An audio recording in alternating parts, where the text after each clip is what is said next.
Hello everyone, Courtney Conover here, coming to you from my beautiful backyard here in Michigan on a sunny, tranquil almost fall afternoon. So before I begin today's video, before I officially begin, I want to give you some details on my hair because I exclusively do wash and goes. That's one of the primary reasons why I decided to go natural, is that I wanted to just learn how to enjoy and manage my natural curl pattern. So this is my natural curl pattern. I have never done anything but wash and goes, and quite frankly, I don't foresee me changing that up anytime soon. I'm just wash and go, they work for me. But I wanted to tell you that today it's about almost 2:30 in the afternoon, Eastern Standard Time. So we're about midway through the day, and this is day 4 of my wash and go. And the reason why I tell you that, or want to tell you that, I want to start every video out, regardless of the topic, by telling you what day of my wash and go it is. And the reason is because if you watch my videos, you will see that I shoot my videos on different days of the week. So therefore, I will be different days into a particular wash and go. For example, the first video I shot in this series, video 1, the welcome, I believe, I have to go back and look at it, but I think it was shot on I want to say day 9 or 10 hair. So my hair will look considerably more full on that day than it would here. So this is still the early stage of my wash and go. I want to say day 1 through 4, my curls are the tightest. And actually my curls at the end throughout my wash and go tend to stay tighter. It's just that as the week progresses, my roots become more voluminous. It's not necessarily frizzy, but the curls separate a little bit, creating a different look for my wash and go, a look that I have really, really, really come to appreciate. I have always said that my best hair days are days 8 through 10. I know that sounds crazy. I can't even believe I'm confessing this. I feel like bad about the fact that I go 10 to 13 days between wash and go. But I'm a mom of 2. I teach yoga. I'm a writer, wife. I do a lot of stuff. When I started out on my natural hair journey, I saw people on YouTube that did like every 3 to 4 days they would redo their wash and go, and I was just like, wow, I can't even do. I have a lot of hair. I was like, no, that's just not possible. So I then set out to do 5 to 6 days. Every 5 to 6 days, I would redo my wash and go, and that was my whole goal. Well, even that fell apart. I don't want to say about 2 months ago when the summer hit. So one day, day 6 turned into 7, day 7 turned into day 8, day 8 turned into 9, 9 turned into day 10. I looked up, it was day 13, and I was still rocking the same wash and go. But here's the thing, I loved it. I want to say again, that was the best. The end of that wash and go, hallelujah, it was the best hair I ever had. So I said, okay, that's it for now. I'm going every 10 days. Kennedy, I do 5 to 7 because she's just more rambunctious. She's rolling around the grass, on the sheets, on the beds, all that kind of stuff. So her hair does become bigger much quicker than mine, and tangled and all that stuff. So I do Kennedy's every 5 to 7. But I will shoot another video. I'm hoping that my next video will be a regimen video. So I will go into what I do for my hair. I'll do her hair in another upcoming video as well. But I just wanted you guys to have a point of reference, because if you see my hair on day 1, it will look way different than day 11. In fact, on day 2 of this wash and go, I went into one of our local Coney Islands to pick up carry out for our dinner, for our family's dinner, and one of the waitresses recognized me and she said, "Hey, did you cut your hair?" And I could totally see how she thought that, because on days 1, 2, and 3, my curls are really, really tight. And I don't pick my hair out. I mean, I somewhat try to fluff it a little bit. I stretch my roots just a little bit, and I'll go through that during my regimen video.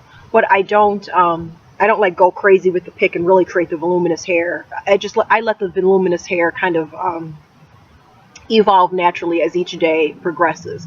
But on day 1 through 3, yeah, my curls are really, really tight, and I could see how someone might think that my hair was cut if they compare it to my video that was shot, say, on, again, day 10 or 11. So this is, again, middle of day 4, wash and go. Okay, so today's video is about my holy grail curly natural hair product, the product I cannot live without, the product that I have learned through cold hard experience makes or breaks hair health, and whether a wash and go or any style will be successful. And that is, before I reveal, it's not a conditioner, it's not a leave-in, it's not a gel, it's not an oil, it's good old H2O. This is one of those Up and Up bottles from Target, the regular spray bottles. I probably have about 9 of these. I have them, one in the kitchen nook. I have one in my daughter's room. I have them probably in half of the bathrooms in our house, just filled with water so that wherever my daughter is, I can refresh her hair. I refresh her hair every morning with water. I don't with mine. But again, I'll go into our respective regimens in a different post, but just know that I don't wet my hair in between. The only time I wet my hair is when I wash it. So I don't do any kind of oils or anything. I'd put nothing on it, no product in between wash and goes, but I do for my daughter. So I'll explain that later. But wow, I just cannot reiterate enough how important it is to ensure that your hair is receiving adequate moisture. So when I did not know what I was doing, this is again going back to November of 2015, when I first started on this journey, I read a lot about the hair porosity test. You too may have also heard about this by now. And basically what it entails is just snipping off, one strand or one fallen strand of your hair that's clean and doesn't have any silicones or anything on, just a clean strand of hair. And you plop it into a glass of water. If it sinks to the bottom, your hair is high porosity, and I think it means it just absorbs water very quickly. If it just lays on top of the water, doesn't fall at all, then I think it's low porosity, and that means your shingles of your hair shaft are very tightly closed so that no water is getting in. And if your hair just kind of hangs out in the middle of the glass, that means you have medium porosity, which I believe is supposed to be the best kind of hair to have. I've done the test several times. The problem is the majority of my strands of hair were damaged at the time, but it gave me the results of low porosity. And once I got this information, I really didn't know what to do with it anyway. Again, I was in a state of transition, so I had this much new growth that was healthy. The rest of my hair was just damaged beyond repair, no bringing it back. But I've since learned that the hair porosity test may or may not be effective. I've read some specialists and hairstylists who are really, really knowledgeable say that there's no way that you can tell your hair's porosity by sticking a strand into a glass of water. And then some people who swear by it. I don't know. I'm just telling you right now that I pay no mind to porosity. My MO, and again, I'm not a stylist, I'm not a scientist. This is just me, cold hard experience as a person who has learned what has worked for my particular hair. I truly believe that your hair wants to absorb moisture, regardless of the porosity. I'm not going to even mention porosity anymore, but regardless of the kind of hair you have, I believe that your hair wants to accept moisture. The only thing that tends to happen is we get in the way of that. Okay, so it's almost like breathing. Our body, we don't have to tell our body to breathe, our respiratory system to breathe. We breathe at night, we breathe when we're working, we're breathing when we're just doing whatever. We don't have to tell our body that. And I kind of feel like that's the same way with hair, except for when we intercept that process. We are our own worst enemies. And what I mean by that is, oftentimes it's what we do to our hair that gets in the way of moisture coming in, or our hair's ability to absorb moisture. Here's my analogy I always like to give. So if I were to take my arm and wrap it as tightly as I can in saran wrap or shrink wrap, okay, so you still see it, it's clear and transparent, you can see my skin, but I have this coating on my arm. If I were to submerge my arm into a tub of water, am I really washing it?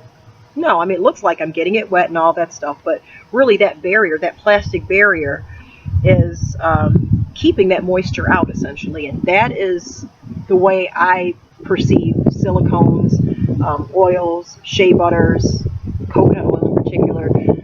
All of the things that people say they use to seal moisture in, conversely, you can make the argument that it also succeeds in keeping the moisture out. So you'll see people all over YouTube, and let me just preface this by saying that if it works for you, go ahead and do it. That's awesome.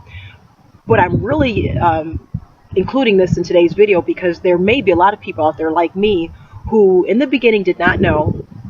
But if you, I feel like the natural hair community is kind of turning away from coconut oil a little bit. But when I started my journey in 2015, it was like coconut oil was the holy grail, and coconut oil was supposed to be miraculous and like it would solve every problem.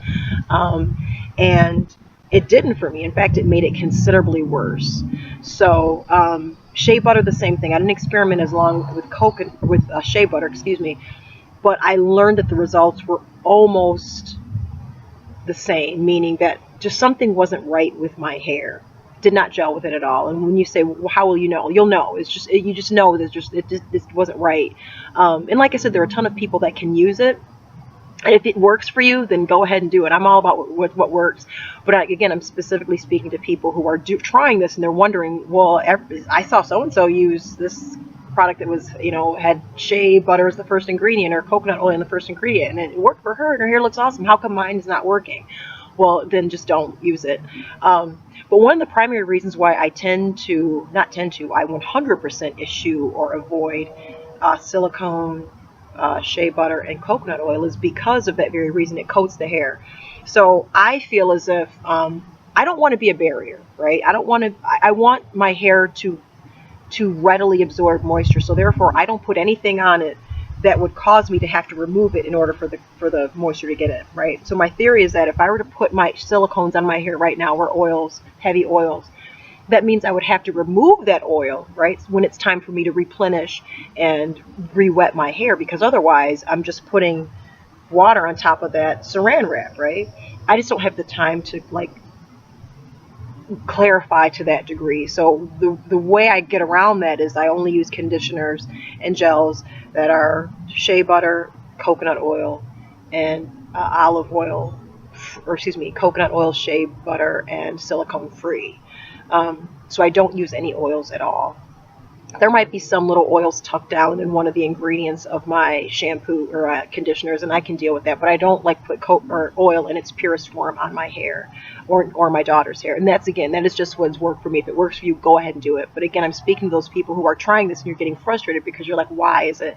And the reason probably that your curls aren't popping is because it's not getting that moisture.